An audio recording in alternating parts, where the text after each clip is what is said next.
Vietnam, un país largo, verde y húmedo. Desde aquí arriba parece un simple trazo entre montañas y ríos, pero en su suelo se libró una de las guerras más duras del siglo XX. Una guerra donde la tecnología más avanzada del mundo se enfrentó a la voluntad de un pueblo decidido a resistir. A finales del siglo XIX, Francia conquistó Indochina. Durante décadas, el país fue explotado, arroz, caucho y minerales salían, mientras la pobreza quedaba. Pero en cada aldea había alguien que soñaba con independencia, y ese sueño no se extinguiría ni con un siglo de colonización.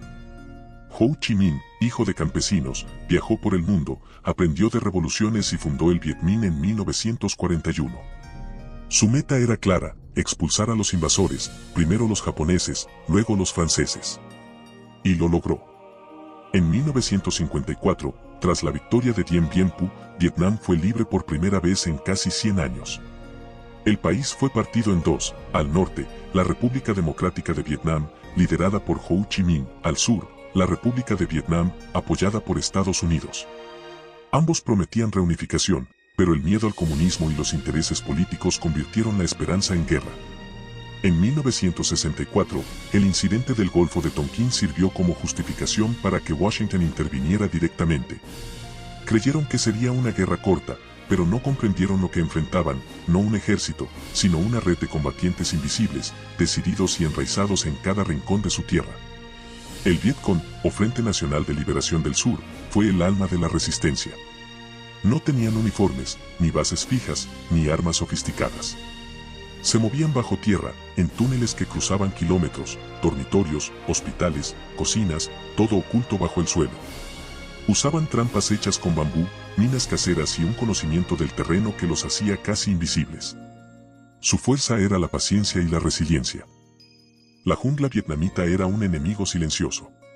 Calor sofocante, enfermedades, mosquitos, fango y emboscadas constantes. Los soldados estadounidenses luchaban sin saber de dónde venían los disparos. En la guerra de Vietnam, no había un frente, había trampas vivas, y cada árbol podía ocultar un guerrillero.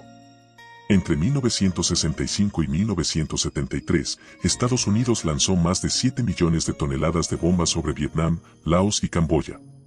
Además, herbicidas como el agente naranja devastaron selvas y cultivos. La guerra comenzó a perder apoyo dentro de Estados Unidos. Las bajas superaban los 58.000 soldados, y millones de vietnamitas habían muerto. Las universidades se llenaron de protestas. Por primera vez, la sociedad estadounidense dudaba de su propio ejército. Décadas después, los efectos de los químicos siguen vivos: malformaciones, cánceres y tierras estériles. La guerra química no solo mató árboles, envenenó generaciones. El napalm se convirtió en símbolo del horror. Miles de aldeas fueron destruidas y la imagen de una niña corriendo herida recorrió el mundo. Esa visión hizo que la opinión pública mundial comenzara a cuestionar la intervención estadounidense. El 31 de enero de 1968, durante el Año Nuevo Lunar, el Viet Cong lanzó una ofensiva simultánea en más de 100 ciudades. Aunque militarmente fue contenida, mostró que podían atacar en cualquier parte. La confianza de Estados Unidos se debilitó considerablemente. El presidente Richard Nixon propuso retirar tropas gradualmente, entregando el control al Ejército del Sur. En 1973, los Acuerdos de París marcaron oficialmente el fin de la intervención estadounidense. Pero la guerra en Vietnam aún no había terminado. El país seguiría luchando hasta la caída de Saigón en 1975. El 30 de abril de 1975, Saigón cayó. Los tanques del norte entraron en la ciudad, y la bandera del Viet Cong ondeó sobre el Palacio Presidencial. Vietnam se reunificó, y la guerra, tras más de 20 años, había llegado a su fin. La guerra dejó más de 3 millones de muertos vietnamitas, más de 58.000 estadounidenses y millones de heridos. El agente naranja y el napalm siguieron afectando vidas y tierras mucho después de los combates. Aún hoy, hay zonas donde el suelo no puede sembrarse y las aguas no pueden beberse.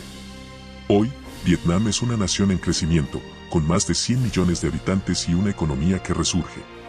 Las selvas han vuelto a crecer donde antes hubo fuego.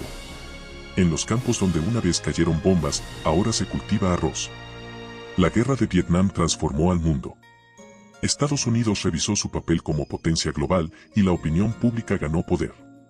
Vietnam enseñó que la resistencia puede vencer a la fuerza y que ninguna tecnología reemplaza la voluntad de un pueblo que defiende su tierra. Desde el cielo, Vietnam parece en calma. Pero bajo cada árbol crece una historia, y bajo cada río aún fluyen recuerdos de humo y metal. La guerra no termina cuando se callan las armas, sino cuando la memoria deja de arder. Hay sucesos de esta guerra que se guardan en hermetismo y que seguiré relatando. Suscríbete y dale like para más archivos de Zorak.